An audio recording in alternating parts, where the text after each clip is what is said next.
While I wrote down, I come to know that we all fall into different identity diversifications. And being Anishinaabe, yeah, I'm Anishinaabe, but there's different diversifications amongst our people. And I'm status. I have a status card. I get my medical paid for to come to here in Toronto. I came to Toronto to see a couple of doctors, but as well as I get my education paid for and that kind of stuff. But these are all within our treaty obligations in terms of the relationship that come with the land. People being able to use our territories, and so it is part of that relationships in terms of how and we coexist. But we still hunt and fish off our land. So the status people are everywhere. We know who we are, and a lot of us live in our community. Then we have the second generation status people who are born and raised in cities. They've never been to the community, but they're born and raised and have a status card. That's another Anishinaabe identity diversification.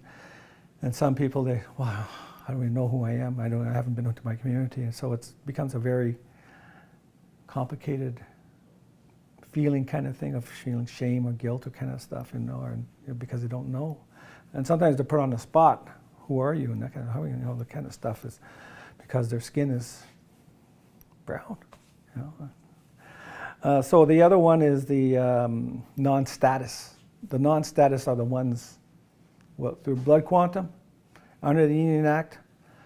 If my children keep marrying outside of our Anishinaabe community, within Anishinaabe nations, the blood becomes watered down, and eventually they lose that status, those rights to those benefits that we get. So that's the dynamic of the status and non-status, and it causes very much a division within our communities, because we should be able to help the people who we're connected with.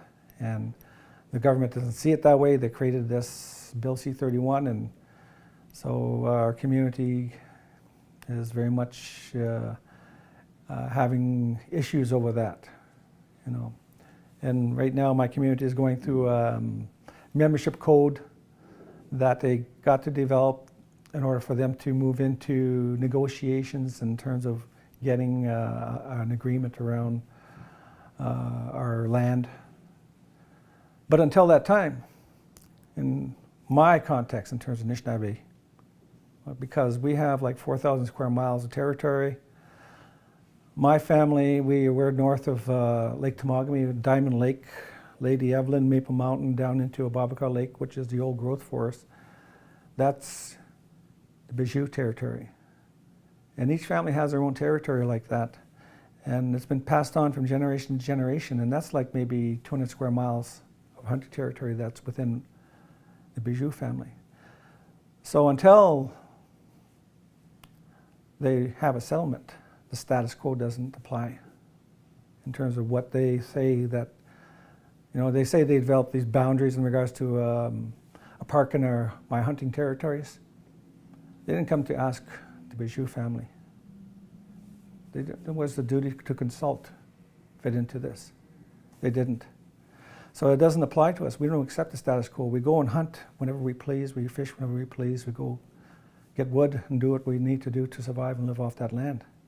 And under the Constitution, we do have that right. It is within the Constitution that we have hunting and fishing rights. So it's built within our families. So we have 14 families within our hunting territories. So that's something that we have, and that's something I'm working with within my own community, encouraging our families to go and build. And so that's what I plan on doing while I'm up there, is building a cabin up in my hunting territory.